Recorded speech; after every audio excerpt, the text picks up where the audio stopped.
Si Pedro at ang Diwata ng Ilog. Sa isang baryo na napapalibutan ng malalaking puno at luntiang palayan, may isang ilog na sobrang ganda at linis. Ang tubig ay malinaw na parang salamin at kapag sumisikat ang araw, kumikislap ito na tila kumot ng mga bituin. Ngunit hindi alam ng lahat, ang ilog ay may tagapangalaga. Isang maganda at mabait na diwata ng ilog na nagbabantay sa kalikasan at kasaganaan nito. Siyang dahilan kung bakit laging may isda, hipon, at malamig na tubig na iniinom ng mga tao. Isang araw, habang kumakain ng candy si Pedro, tinapon niya ang balat nito sa ilog.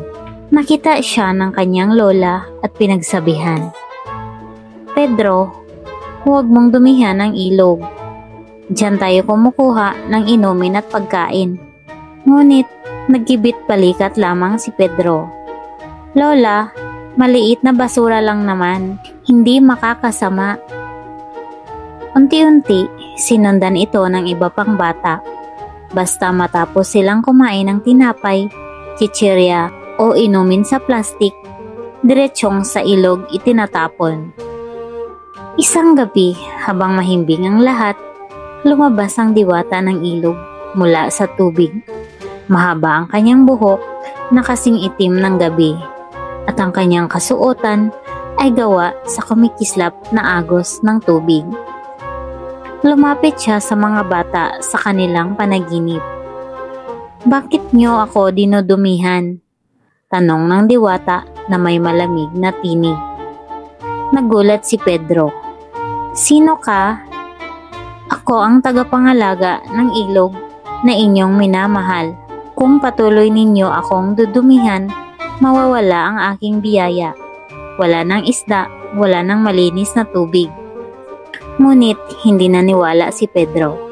Pagkagising niya, ipinagkibit balikat lamang ang nakita niyang panaginip. Makalipas ang ilang araw, nagyaya ang mga bata na maligo.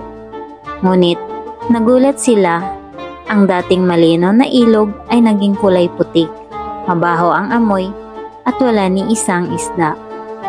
Muli silang pinuntahan ng diwata sa panaginip. Ang kanyang mga mata ay malungkot.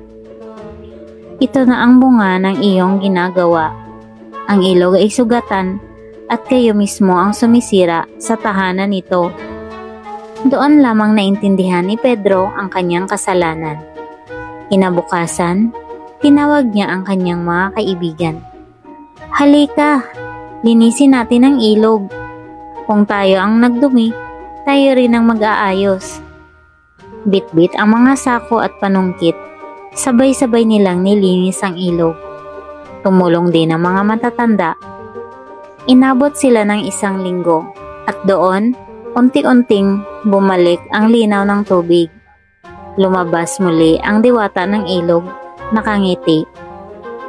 "Magaling, mga bata. Natutunan nyo ang aral. Tandaan nyo, ang kalikasan ay parang buhay. Kapag inalagaan, nagbibigay. Kapag sinira, nagdurusa ang lahat."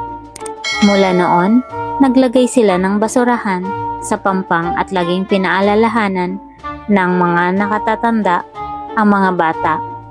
Alagaan ang ilog dahil ito ay buhay natin. Kung hindi mo alagaan ang kalikasan, mawawala ang biyayang ibinigay nito. Ngunit kapag natutunan mong igalang at ingatan ito, gagantimpalahan ka ng kasaganaan at kaligayahan.